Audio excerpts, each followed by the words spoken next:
you've got three types of potential homeowners, buyers. You've got the owl, the golden retriever, and the bulldog. Yep. What are those? What do they mean? Good question. So the bulldog is the high D. So for example, Hesson, that's that guy that come out and he like, what you want?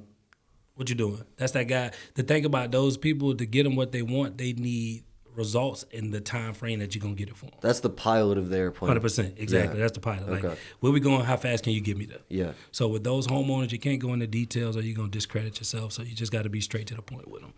Then you got the golden retriever. Those people that just love to talk, love to have fun. Like, that's that friend you taking places and he talking to everybody. And you like, bro, shut up. You know what I mean? Like, let's go. And he like still talking to people and like you trying to drag him on. So that's that homeowner that they're very emotional. Because high eyes are very emotional. We always in our feelings about things. So with those homeowners, you got to get them off the feelings and get them to logic. Get them to where it makes sense. Like, hey, if this happens, we going to do this. Makes sense, right? Yeah, okay, and then you take action. Because they so emotional, they just say yes, no. Like, they just say yes to everything because they're very emotional. Like, high eyes are people pleasers. Right. Those people that when their friends need help, they're like, yeah, I got you. And then they beating themselves up because they say yes to that. When they know they should have been doing something else.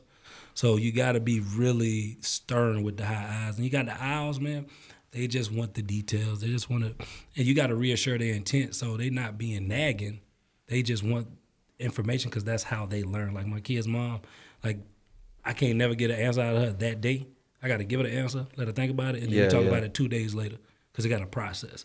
And that's how owls are at the door as well. So can you give an example of how a pitch or a proposition or whatever the terminology you guys use is different based on those different archetypes? So let's say we got a bulldog at the door. He come to the door instead of going through a process script like, hey, how you doing today? And a bulldog is the big picture. Big picture guy. Yeah. So, instead of saying, hey, how you doing? We in the neighborhood doing this, da-da-da-da-da. He come to the door, he going to say what you want, and we going straight to the point. Hey, man, we've been out here helping people get brand new roofs. We get the insurance company to pay for it. You had somebody here to check out a roof lately? Straight to the point. Yeah. Big picture. Let him make a decision on the front end, and then we can slow it down.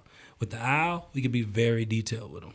Go through every step of the script because that's what they want to hear. Okay. And then you could take your time with them. And then the golden retriever, they the same way, but they say yes fast. Okay. So you be like, yeah, we ought to do it for inspection. Yeah, go ahead and check it out, man. Like, they don't even let you get through it. They just say yes because they're so emotional. But with them, you got to bring it back and really slow it down and make sure they understand it. So you can't be emotionally immature and let that yes get you too excited. You know what I mean? So that's super important. Does those archetypes matter when you're battling objections? I think it do and it don't. I think because with some of them, owl objections will never be as intense as like a bulldog objections. Yeah, that makes sense. Like an owl objection is gonna be more like, how long you been in business? Okay. You know Whereas a bulldog objection could be, man, my roof ain't got no damage. Okay. You know what I mean? Yeah. And then the golden retriever here is gonna be more like, man, I need to think about it. Well, man, I don't. More passive. It's more emotional. Yeah. You know what I mean? Yeah. It's feelings, how he feeling. But that owl is very facts. How long you been in business? Are you rated on the Better Business Bureau? So their objections is a little bit different than, like a bulldog objection. Yeah. His gonna be like really trying to shoo you away. Yeah. That's what he mainly. It's kind of like the golden retriever is like a green light, the owl's like a yellow light, and the bulldog's a red light. Pretty much. Yeah. Okay. Pretty much. That's interesting. Yeah.